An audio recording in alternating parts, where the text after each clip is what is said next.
इसमें 12, 13, 14, 15, ठीक है। ये सब सवाल अप टू 6 PM करके दो। फिर 6 बजे से हम आपको 6:45 तक लाइन ट्रायंगल्स कराएंगे, ट्रायंगल्स का पेपर। अभी इतना करो। क्या सभी के पास ये पेपर है कि कोई ऐसा भी है जिसके पास नहीं है? लाइंस और एंगल्स क्यों बार बार क्यों ऐसा हो जा रहा है आपके साथ? एक ही पेपर को 3-3 बार ले रहे हो। चलो स्टार्ट करो।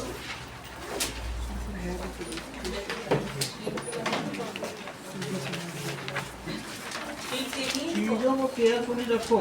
शीट दे दीजिए इनको, 2-2 पेज दे दीजिए। लाइंस और एंगल का और किसी के पास पेपर नहीं है? ऐसा भी है कोई?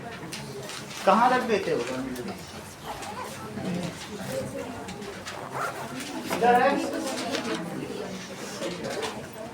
आपके पास है?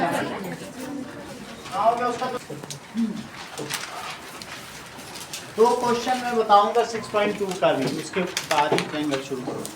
थोड़े से ट्रिकी हैं तो लिखो, नया वीडियो शुरू कर दीजिएगा। एक्सरसाइज 6.2 का फर्स्ट क्वेश्चन देखिए। इसमें दिया गया है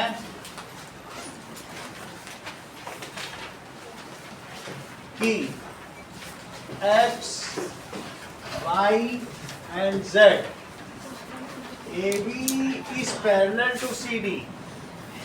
AB एक लाइन है और CD भी एक लाइन है। Now CD is parallel to EF, तो EF के पैरेलल हो गया। And it is intersected by a transversal। और कहाँ कर रही है वो कुछ भी नहीं दिया है, but it is given AB is parallel to CD and CD is parallel to EF। और एक और भी चीज दी गई है कि y/z का रेशो क्या है? y/z का रेशो 3:7 है, ऐसा दिया गया है। तो आपको x का पता करना है। जरा ध्यान दें कि टू फाइंड x, तो सॉल्यूशन देखिए। If two lines are parallel to same line, then these are parallel to each other.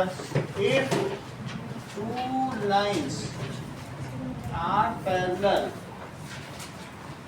to same line, and these are parallel to each other,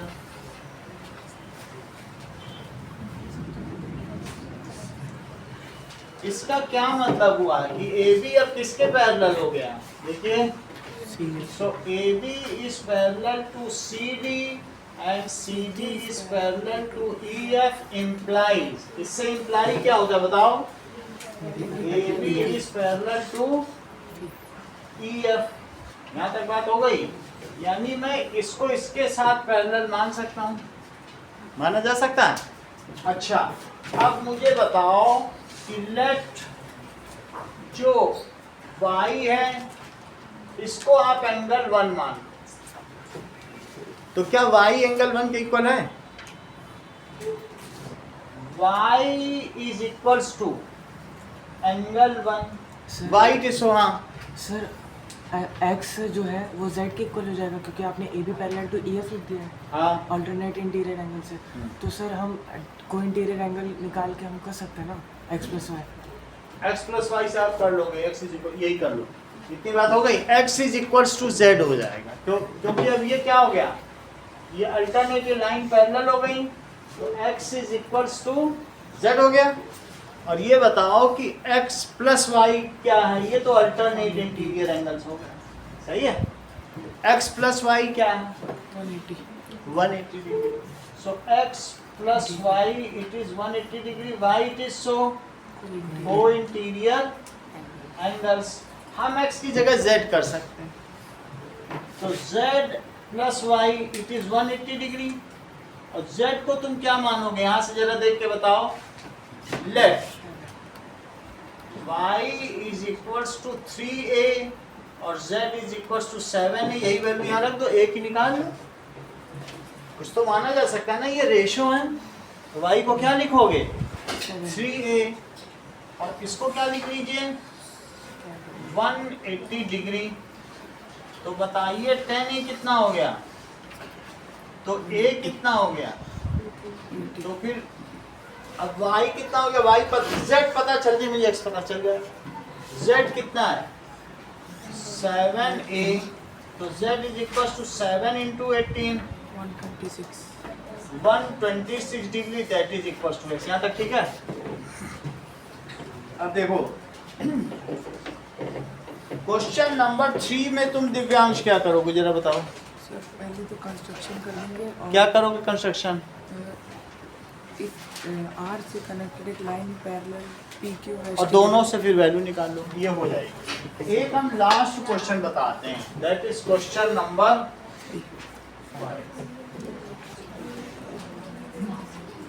2 mirrors are kept parallel to each other such that their reflecting sides are facing to each other। उनकी reflecting sides, और बाहर से एक रे आती है कहीं से, वो इधर रिफ्लेक्ट होती है तो इस पर आ जाती है, फिर यहाँ से रिफ्लेक्ट हो गए वो बाहर निकल जाएगी, इसके बाद फिर यहाँ रुकेगी नहीं, यहाँ से बाहर ऐसे। तो तुमको ये बताना है कि AB is parallel to CD। Proof क्या करना है कि AB is parallel to CD, जबकि दिया क्या गया है PQ is parallel to RS। Given क्या है PQ is parallel to RS, to prove AB is parallel to CD। ये चीज आपको prove। अब देखो इसके लिए हम लोग यहाँ से परपेंडिकुलर डालते हैं, एक परपेंडिकुलर यहाँ से डालो, एक परपेंडिकुलर यहाँ से डालो, दैट इज BM और CM। सही है, दो परपेंडिकुलर आप डाल दीजिए। तो प्रूफ देखिए कि draw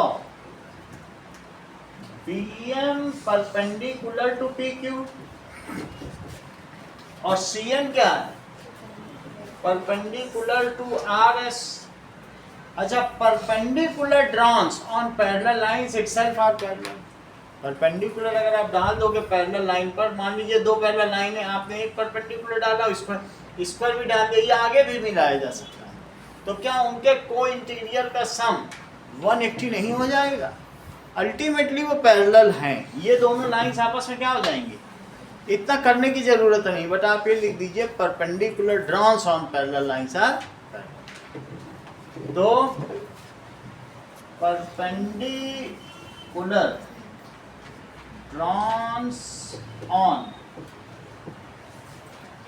parallel lines are parallel. इससे क्या इंप्लाई हुआ, दिस इंप्लाइज दैट कि BM किसके पैरेलल है, this implies BM is parallel to CN। अब इनकी वैल्यू लिख लो 1 2 3 और 4, इन एंगल के नाम लिख लो, सही।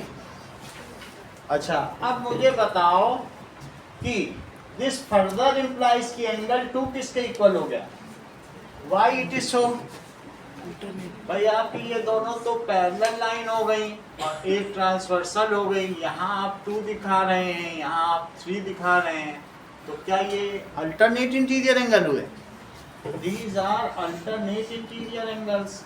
और सोनाक्षी मुझे ये बताओ कि एंगल 1 एंगल 2 के क्यों इक्वल है? लॉज ऑफ रिफ्लेक्शन, तो लॉज ऑफ रिफ्लेक्शन की वजह से है। और ये मुझे बताइए कि एंगल 3 किसके इक्वल है, एंगल 4 के इक्वल है, क्या ये भी लॉज ऑफ रिफ्लेक्शन की वजह से? ठीक है, ये हमारी फर्स्ट इक्वेशन हो गई, ये सेकंड इक्वेशन हो गई और ये थर्ड इक्वेशन हो गई। यहाँ तक बात समझ में आ गई? अब मुझे बताओ कि 2 की जगह क्या, ये देखो 2 है, 2 की जगह मैं 1 रख सकता हूँ, और 3 की जगह क्या रख सकते हैं, ये भी बताओ, यहाँ देख के बताओ, वो रख सकते हैं। So put the value from equation 2 and 3 into 1। क्या करोगे बताओ, put values from equation number 2 and 3 से किस में डाल दोगे, इंटू 1 में डालो। तो 2 की जगह क्या डालोगे, यहाँ देख के बताओ, 1, और 3 की जगह 4। Multiplying by 2 on both side, दोनों तरफ किससे मल्टीप्लाई कर दो, 2 of angle 1 it is equals to 2 of angle 4। इतनी बात समझ आ गई। तो तुमको ये पता चल गया है, देखो ये तो हो गया। अब इसे 2 बार 1 लिख सकते हो, और इसे 2 बार क्या लिख सकते हो, 4। तो लिखो 1 + 1, और इसे क्या लिखोगे, 4 + 4, और एक 1 की जगह क्या लिख दो, 2, क्योंकि 1 2 तो सेम है। तो क्या लिख दीजिए बताइए, 1 + 2 इट इज इक्वल टू 3 + 4। अच्छा, अब ये जो 1 + 2 है और 3 + 4 है, क्या अब ये अल्टरनेट इंटीरियर एंगल है? और तुमने ऐसी कोई एक्सियम पढ़ी है जिसमें अल्टरनेट इंटीरियर एंगल इक्वल हो? तो लाइंस पैरेलल होती है, ये ट्रांसवर्सल है। सो बट ABC, तो ये कौन कौन से एंगल हो गए बोलो, ABC is equals to angle BCD, but these are, ये क्या है, अल्टरनेट इंटीरियर एंगल्स। सो इस वजह से तृप्ति क्या हो गया, AB is parallel to CD। अब आप लोग ट्रायंगल्स वाला पेपर निकाल लो, इसमें इतना ही बताना था इस चैप्टर में।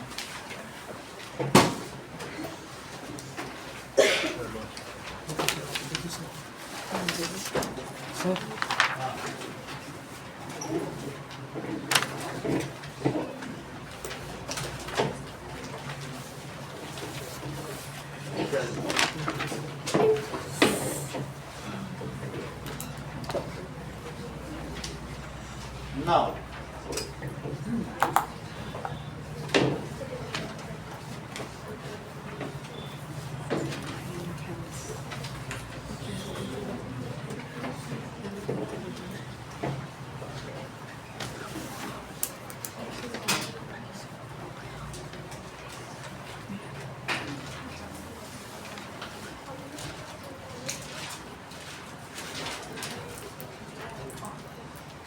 टेंथ में आप लोगों की नई बुक आ जाएंगी, एक ब्रिज कोर्स होगा और नई बुक आएंगी, जबकि जो 8th से 9th में जाने उनको ब्रिज कोर्स नहीं कराया जाएगा क्योंकि उन्होंने कर लिया है।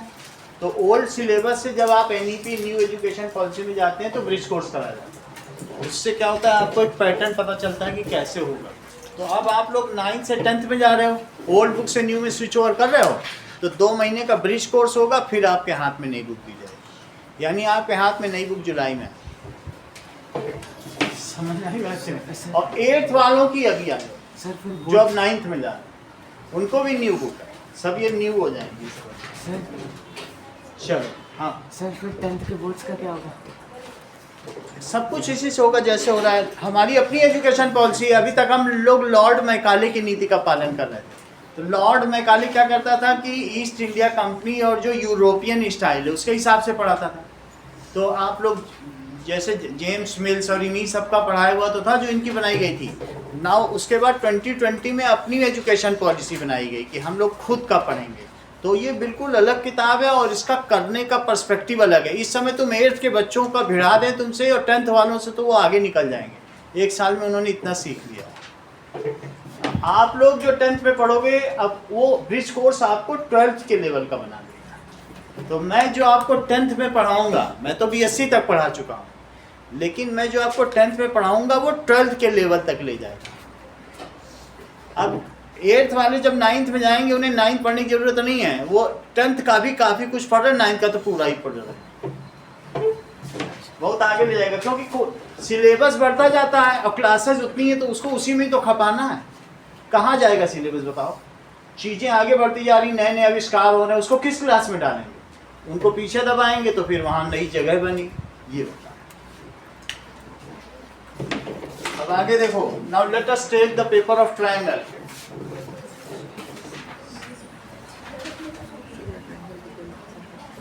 इसलिए जो छोटी छोटी चीजें हैं जो यहाँ बताई जा रही हैं, उसको आप लोग सिंसियरली करो। Is it possible to construct a triangle with lengths of its sides 8 cm, 7 cm and 4 cm? क्या आपको ऐसा लगता है कि 8 सेंटीमीटर, 7 सेंटीमीटर और 4 सेंटीमीटर? हमेशा ये बात ध्यान रखो कि जब तुम ट्रायंगल बनाते हो इसको 3 धागे समझो। तो बताओ इन दोनों धागों की टोटल लंबाई क्या इससे बड़ी है? 2 थ्रेड्स बड़ी होगी। Sum of these 2 threads is always greater, क्योंकि ये तो बड़ा है ना थ्रेड। अगर इसे खोल दो धागा तो बड़ा नहीं हो जाएगा? ये यहां से खोल दो इन दोनों धागों। So always 2 sides, sum of 2 sides is greater than third side. ये ट्रायंगल का नियम है। एक राजा बहुत कंजूस था, तो उसके दरबार में जौहरी आया बहुत जेवर लेकर के, तो उसने उसकी वाइफ को, रानी को दिखाया। रानी बोली ये तो बहुत अच्छे हैं, और राजा से कहा कि मैं इन्हें लेती हूँ, आप इसे खुश कर दीजिए। तो राजा ने कहा ठीक है, मेरे महल के पीछे तुमको मैं 20 kilometre by 20 kilometre by 10 kilometre by 10 kilometre triangular आपको एक वो खेत देता हूँ, मजे से खेती करो। तो वो खुश हो गया। रानी ने कहा राजा तो बड़े दिलदार हैं। और जब वो पीछे चला तो जब उसको दिखाया गया तो 20 पे 10 ये पड़ा और ये 10 ये पड़ा, तो उसको एक सिर्फ लाइन मिली। बोला तुम लाइन पे ही खेती करते रहना, लाइन से हटे तो गर्दन कटी। बात समझ में आई कि नहीं आई? तो इसलिए अगर सम ऑफ 2 साइड्स, मैं कहूँ नहीं सम ऑफ 2 साइड्स इसी को इसी पे बैठा दो, तो क्या सम ऑफ 2 साइड्स इसके इक्वल हो जाए तो ट्रायंगल बन पाएगा। और अगर सम ऑफ 2 साइड्स लेस हो जाए तो भी ट्रायंगल नहीं बन पाएगा, क्योंकि वो मिलेंगे कहाँ? तो इसलिए हमेशा कंडीशन ऑफ ट्रायंगल फॉर्मेशन की क्या है? That is sum of any 2 sides should be greater than third side. ये तो तुम्हें समझ में आ ही रहा है। दैट इज, और जो ये ना समझ में, यही चीज समझने वाली है। अब जरा देखो, सम ऑफ एनी 2 साइड्स से नोट करो इन ए ट्रायंगल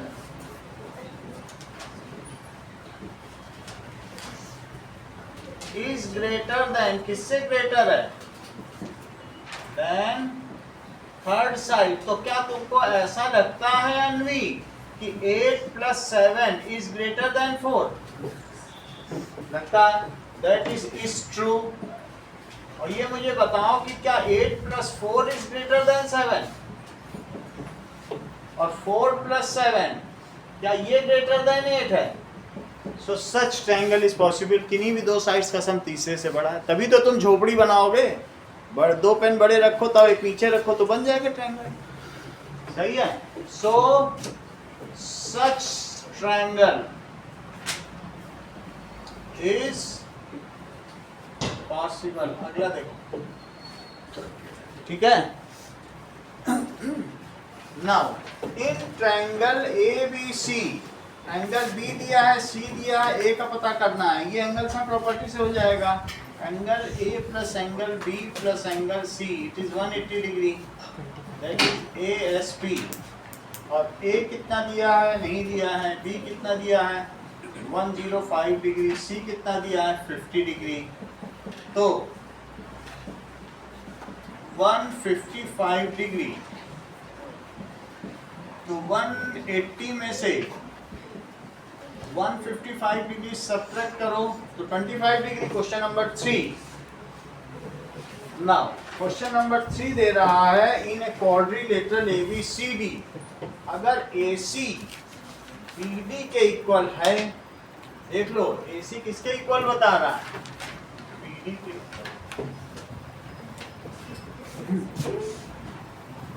ये रहा AC और ये रहा BD। तो AC is equals to BD, बाकी तो ज्वाइन तो नहीं करेंगे।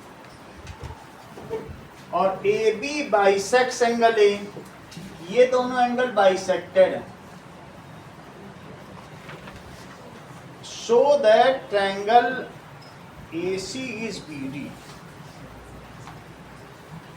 ट्रायंगल ABC और ABD, ABC और ABD, कुछ इसमें ठीक कराना पड़ेगा, इसमें कुछ गड़बड़ी है। तो तुम ऐसा लिखो, given AC is equals to AD लिखो, इसको अमेंड करो, अदरवाइज ये प्रूव नहीं हो पाएगा। गिवन है AC किसके इक्वल है, AC is equals to AD, ऐसा कर लो अपने क्वेश्चन पेपर पे।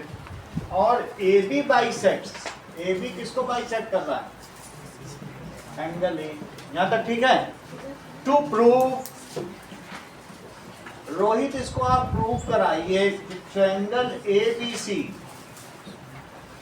और ABC और ABD कॉन्ग्रुएंट हैं, ABD कराइए। In triangle ABC and ABD. In triangle ABC and triangle ABD, AC equals to AD given. AC is equals to AD given, AB equals to AD common. AB is equals to AB common, और Angle CAB equals to DAB. Angle CAB it is equals to angle DAB, ऐसा क्यों, AB bisector of AB is bisector of angle A, आगे बोलो, by SAS. S A और S तो common हो गया, तो बाई SAS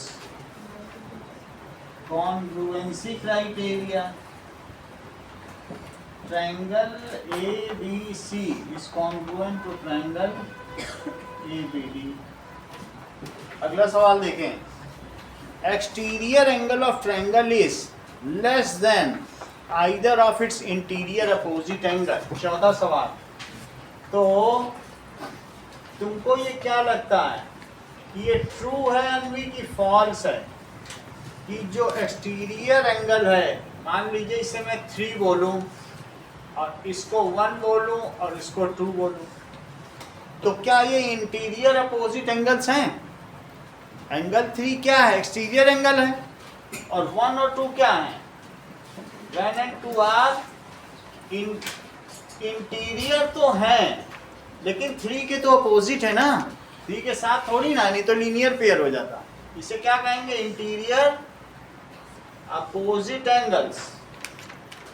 तो ये कह रहा है कि exterior angle is less then either of its interior, ये वाला एंगल इससे और इससे लेस होगा, तो दैट इज ये इससे भी बड़ा होगा और इससे भी बड़ा होगा। ऐसा क्यों, देखो वी नो, अब इसका लिखो स्टेटमेंट इज फॉल्स। क्यों फॉल्स है, is false, that is angle 1 plus angle 2 क्या है, इसको क्या कहेंगे, एक्सटीरियर एंगल प्रॉपर्टी। बोलो बात समझ आई? ये तो तुम जानती हो, कि अगर नहीं जानती है तो मैं तुमको करके दिखा दूं। ये देखो साची, दिस इज 4, तो बोलो 1 प्लस 2 प्लस 4 कितना है, ये ASP से है, और बोलो 2 प्लस 3 कितना है, ये लीनियर पेयर से है, और ये किससे है, ASP से। इनको इक्वेट करो, क्योंकि if two things are equal to same thing, these are equal to one another। तो अगर जैसे ही तुम इक्वेट करोगे तो इससे क्या 2 कट जाएगा, और अगर 2 कट गया क्या चीज कट जाएगा, 1 2 4 और 4 3 लिखो, यहाँ क्या लिखो 4 3, तो क्या कट जाएगा बताओ, 4 कट गया तो क्या क्या बचा, कहीं पर आता है अगर 2 या 3 नंबर का तो कर लेना, ये तो है तो आसान चीज, लेकिन ये तो तुम जानते हो ना वैसे भी एक्सटीरियर एंगल प्रॉपर्टी। अब मुझे बताओ कि ये होल है, तो होल पार्ट से बड़ा होगा कि छोटा होगा, भाई जिसके इसके तो 2 पार्ट है ना, ये whole is always greater than the part, can whole be less than the part, अब क्वेश्चन में कह रहा है कि whole is less than the part, exterior angle is less than any of its part. ऐसा हो सकता है क्या? सो वी नो, हम जानते हैं that whole is always greater than the part, ये एक्सियम है, द पार्ट। तो इसलिए जिगिशा angle 3 is greater than angle 1 और angle is greater than angle 1 और एंगल 2। क्वेश्चन नंबर 5 देखो, ABC is isosceles triangle.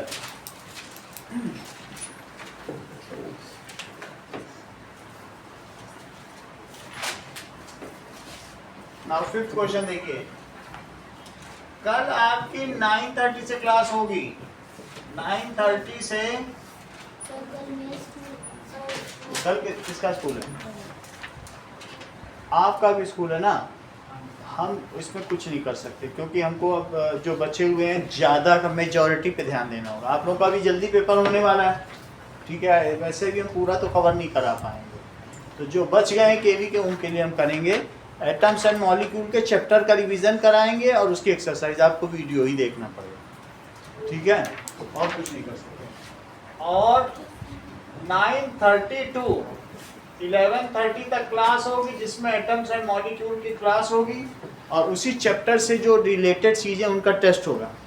और शाम को 5 o'clock से 6:45 भी साइंस की क्लास। 2 दिन ऐसा होगा कल परसों, तो फिर हम लोग बिल्कुल लाइन पे आ जाएंगे।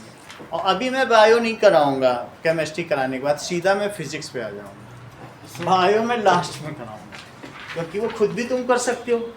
तो मैं फिजिक्स और केमिस्ट्री का अच्छा थॉरो रिवीजन आपका चाहूँगा, सही है? ठीक है सर, शाम वाले की जो क्लास होगी ना, 1 घंटा पहले हो सकती है? 1 घंटा पहले चाहते हो? ओके, नाउ ये कह रहे हैं 4 बजे कर दो, इन्हीं की बात मान लेते हैं। 4 to 6 साइंस की है, अब ठीक है, जैसा ये चाहते हैं। 1.5 घंटे की पढ़ाई और शाम को स्ट्रक्चर ऑफ एटम का टेस्ट हो जाएगा, सुबह एटम्स एंड मॉलिक्यूल का टेस्ट हो जाएगा। तो इससे क्या हम सीधा फिजिक्स पे आ जाएंगे, आप समझ नहीं रहे हो, नहीं तो बाद में हड़बड़ी होती है। फिजिक्स में बहुत कुछ है करने के लिए। आपको मैं जो चैप्टर करा रहा हूँ ना, अब पढ़ने की जरूरत नहीं है। आप क्या सोच रहे हो, इस मैटर अराउंड स्फीयर को अब दोबारा देखोगी? तो देखोगी तक नहीं, एग्जाम तक मैं बता रहा हूँ, इतना अच्छा हो गया। तुम्हारा जो एक आध चैप्टर बच जाएगा, तुम उसी को बस बार बार देखो, इतना अच्छा करा दूंगा, तुम बिल्कुल चिंता मत करो, सही है? बस आते जाओ, प्रैक्टिस करते जाओ। हम भी मेहनत कर रहे हैं, पेपर चेक करना और ये सब करना आसान काम नहीं, लेकिन कर रहे हैं आपके साथ। अच्छा ये ठीक है, कोई दिक्कत नहीं, कोऑपरेट करो साथ में, बस दिक्कत नहीं। अब आगे देखो, 5th क्वेश्चन, ABC इज, और बुक का तो मैं आपकी मैथ का भी सवाल कराऊंगा, एक्स्ट्रा भी कराऊंगा, तो मैथ में भी आप कोई चिंता मत करो। तो ABC is isosceles triangle in which altitude PE and CF, book में भी देख लूंगा, ट्रायंगल में जो अच्छे अच्छे सवाल होंगे मैं छोड़ूंगा नहीं, कराऊंगा भी और आपसे भी कराऊंगा, ठीक है? चलो जरा इस बात पर ध्यान दो जी कि आपसे ही पूछा जा रहा है। ABC एक आइसोसेलेस ट्रायंगल है, तो जिसके एल्टीट्यूड, एक एल्टीट्यूड इसमें BE है और दूसरा एल्टीट्यूड क्या है? CF। CF भी ड्रॉ करो। तो ये दो मैंने एल्टीट्यूड ड्रॉ कर लिए। नाउ इट इज गिवन कि ABC इस ट्रायंगल और BE किसके परपेंडिकुलर है? AC के, और CF किसके परपेंडिकुलर है? AB के। यहां तक समझ में आ गई? आपको इसमें प्रूफ क्या करना है, ठीक है? टू इक्वल साइड्स, और ये कैसा ट्रायंगल है? आइसोसेलेस। आइसोसेलेस का क्या मतलब है? कौन कौन से इक्वल साइड्स दी गई बताओ? मोजिद AB इज इक्वल टू ऐसे उसमें लिखा ही है कि दीज आर इक्वल साइड्स। तो अब जब यहां तक की बात हो गई टू प्रूव, जिगिशा to prove altitudes are equal, पहले ये बताओ प्रूव क्या करना है, फिर उसे प्रूव भी करो।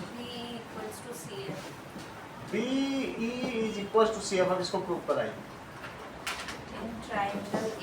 ये जो पूरी साइड है ये इक्वल है, और ये पूरी साइड, ये पूरी की बात कर रहा हूँ, ये इक्वल है। चलो in triangle A B E and triangle A C F, बोलो। ए सी ये गिवन है, angle A is equal to angle A common, angle AEB equals to angle AFC। AEB, अच्छा ठीक है, AEB is equals to angle AFC, why it is so?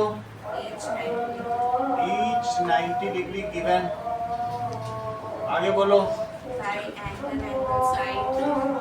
तो पहले आपने AB लिया तो साइड, अच्छा, और ये एंगल ले रही है ना इधर वाले, ठीक है, एक मतलब इधर ना लेके आप इधर ले रही हो, कोई बात नहीं। तो angle angle side, angle angle side, सही है, बाई AAS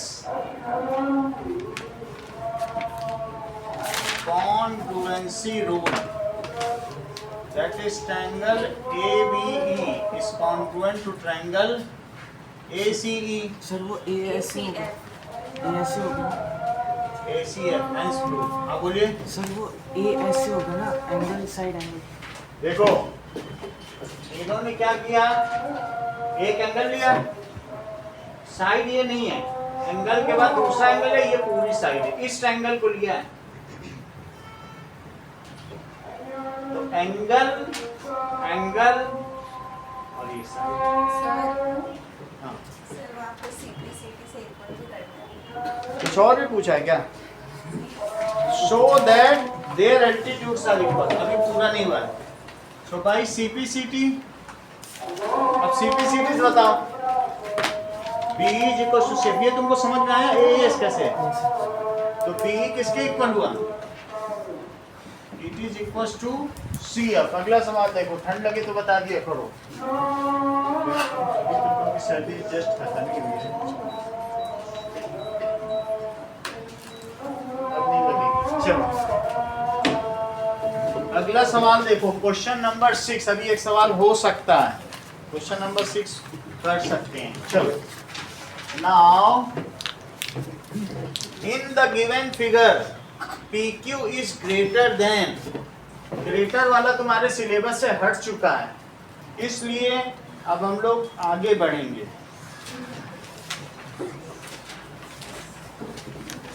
पहले हुआ करता था, ये अनवी की बुक में होगा, अभी भी नहीं, नई किताब ले ली क्या?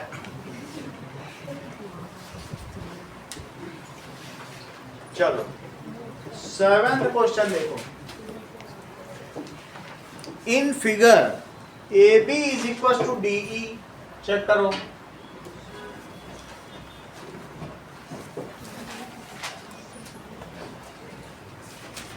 तो आरिश इसमें क्या दिया है, AB DE के इक्वल है और BC EF के इक्वल है, ये BC EF के इक्वल है, और साथ में मीडियन AP, ये मीडियन AP है, मीडियन का मतलब ये इसके इक्वल है, वो किसके इक्वल है, मीडियन DQ, अच्छा ये इसके इक्वल।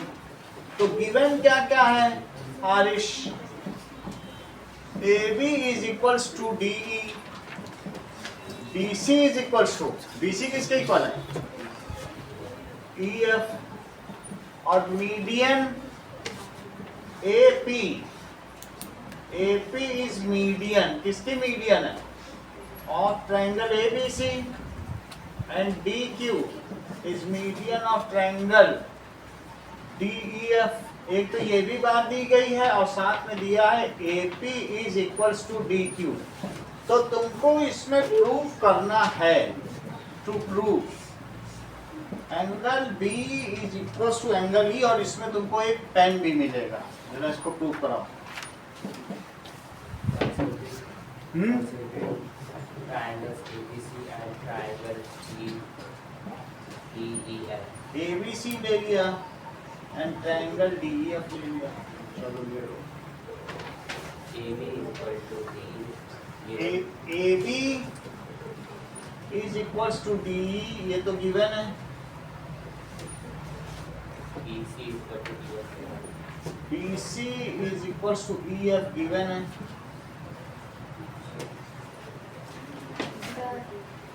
रुक जाओ अभी। AB equal to हाँ AB equal to DQ. ए, हाँ सही कह रहे हो। रोहित आप बताओ। कुछ लोग बता लेंगे, तृप्ति भी बता लेगी। प्रियांशु आप बताओ।